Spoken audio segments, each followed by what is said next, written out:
안녕하세요. 서울 라헬 여성의원 산부인과 전문의 정현정 원장입니다. 반갑습니다. 시험관하기 시술 몇 번까지 해야 될까요? 7차, 8차, 9차 점점 지치고 포기해야 되나 고민되시죠? 오늘은 난임 고차수 시험관 이식에 대해서 확실하게 정리해보는 시간 갖겠습니다. 휴식 기간은 얼마나 잡아야 하는지, 또 계속하면 성공률은 올라가긴 하는 건지 아니면 점점 더 힘들어지기만 하는 건지 20년 넘게 시술 경험을 가지고 그걸 바탕으로 해서 오늘 알려드리겠습니다. 원장님, 고차수 시험관 이식 실패 후에 휴식 기간은 얼마나 갖는 게 좋을까요? 고차수라고 해서 휴식 기간이 달라진다기보다는 과배란 유도를 하고 시험관하기를 하는 경우에는 한 달 정도는 휴직이 갖는 것을 권해요. 물론 요즘 연구 결과에 의하면 과배란을 했다고 해서 다음 달에 꼭 쉬어야 되는 것만은 아닙니다. 과배란이 많이 되어서 항체도 많이 생기고 낭종도 생겨 있고 난소가 아직 부어 있는 경우라면 한두 달 재정비하는 시간 갖는 거 당연히 권하고요. 그렇지 않았다면 다음 달에 바로 해서 좋은 결과를 갖는 경우도 있기는 해요. 그렇지만 아무래도 주사도 맞고 또 심리적으로도 짧은 기간 동안에 집중적으로 병원을 자주 방문했었기 때문에 마음도 좀 지쳐 있을 수 있잖아요. 한 달 정도는 쉬는 거 좋다고 생각합니다. 하지만 너무 오래 쉬면 다음 시술 시기를 놓칠 수도 있으니까 몸이 회복되었다면 바로 병원에 다시 오시는 것이 좋겠습니다.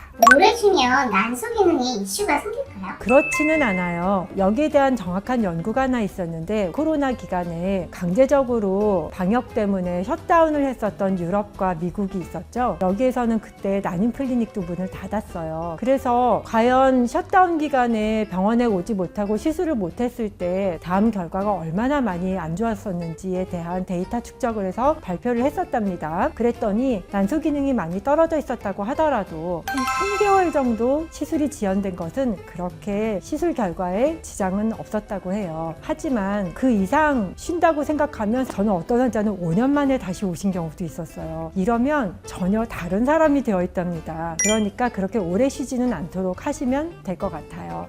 시술 오래 하면 착상이 점점 안 될까요? 반복 시술 자체가 착상을 방해하는 것은 아닌데요. 여러 번 시술을 반복했는데도 착상이 전혀 되지 않았다면 자궁 내막이라든지 뭔가 다른 문제가 있는 것은 아닌지 한번 재정비할 필요가 있겠죠. 착상 실패가 자꾸 반복되는 원인 중에는 배아측 요인이 있을 수도 있고, 아니면 임신을 시도하는 여성의 건강 문제가 있을 수도 있거든요. 문제들이 있을 수 있으니까 잠깐 시술을 멈추고 선생님하고 상의해서 원인을 찾아보는 검사를 한 다음에 재정비하고 이식에 들어가는 것이 좋겠습니다. 시험관 7차 포기해야 될까요? 진료실에서 많이 듣는 질문이기도 해요. 7차 이상 도전을 해서 임신 출산을 한 사례들도 꽤 많이 있거든요. 요즘은 기술도 많이 좋아졌고 시험관하기를 많이 미루지 않고 나라에서도 많이 지원도 하고 보험도 해주기 때문에 접근성이 좋아져서 난임 부부들이 좀 일찍 병원에 방문을 하시게 되기 때문에 3차, 4차 이내에 성공하는 경우들이 워낙 많아져서 그렇긴 하지만 오랜 기간을 여러 번 도전해야 성공할 수 있는 분들도 계시거든요. 실패한 원인 분석을 철저하게 해보고 대비를 해서 뭔가 하나라도 바꿔보고 도전하면 좋은 결과가 있을 거예요. 계속 실패하면 면역 치료가 도움이 될까요? 면역 치료가 도움이 되는 경우도 있고, 또는 혈전 치료가 도움이 되는 경우도 있고, 자궁 수술이 도움이 되는 경우도 있고, 착상 전 유전 검사가 도움이 되는 경우도 있겠죠. 착상 실패의 원인은 여러 가지가 있어요. 배아측 요인도 있고, 자궁의 문제 또는 혈전이나 면역 또는 다른 신체 건강에 영향을 주는 질병의 문제일 수도 있기 때문에 그런 원인을 찾아서 잘 치료한 다음에 시도하는 것을 권합니다. 고차수 이식, 임신 성공률은 어떻게 될까요? 사실 현실적으로는 고차수가 되면 누적적인 임신 출산 성공률은 빠르게 증가하지는 않습니다. 1차에서부터 6차까지는 계속 빠른 속도로 증가하지만 이후에는 좀 정체기를 겪기는 해요. 그러나 올라가기는 합니다. 면밀하게 이전의 실패 요인을 분석해서 새로운 도전을 하는 것을 권합니다.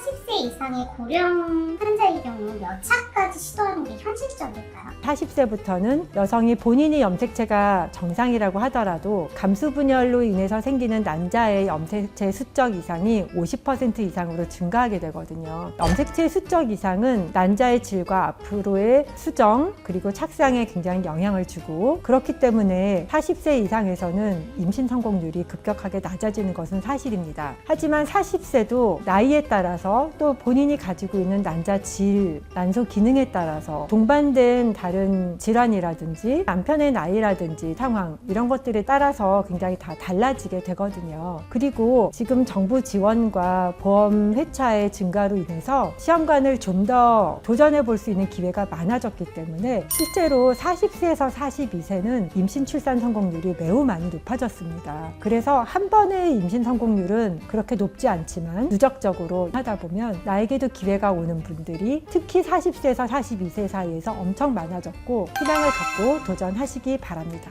고차수 시험관 시술은 정말 포기해야 될까 계속해야 될까 고민이 많으실 텐데요. 저는 환자들에게 처음에 시작할 때나 또 중간에 이런 질문을 받았을 때 이런 답을 드려요. 우리가 예를 들어서 버스를 타고 종점까지 가는데요. 첫 번째 정거장에서 내리시는 분도 있는 거예요. 두 번째 내리시는 분도 계시고 세 번째 내리시는 분도 계시죠. 어떤 분은 종점까지 가셔야 목적지에 도착할 수 있어요. 중요한 건 버스에 계속 타고 계시는 거예요. 우리가 많은 임상 연구에서 밝혀진 바로는 지금 시작을 했는데 5년 정도 있다가 누가 임신해서 아기를 낳았을까 연구들이 많이 있었거든요. 6번 정도 시도를 했었을 때 최종 출산율을 점검을 해봤더니 시술을 계속 시도를 하시고 도전하시고 병원을 열심히 다니셨던 분하고 중간에 포기하고 병원에 오시지 않았던 분들하고는 최종 출산율은 무려 2배가 차이가 났어요. 그러니까 중요한 건 쉴 때 쉬더라도 병원에 선생님하고 상의하셔서 쉬는 기간도 상의하고 중간에 재정비하는 문제에 필요한 검사와 치료를 추가하는 것도 상의를 해보시고요. 중요한 건 버스에서 내리지 않는 겁니다. 포기하지 않으면 출산을 성공해서 부모가 되실 수 있는 분들이 너무너무 많거든요. 난임은 임신 시기가 조금 늦어지는 것 뿐이니까요. 여러분께서 충분히 건강과 행복을 유지하면서 임신 시도를 할 수 있도록 응원하겠습니다. 감사합니다.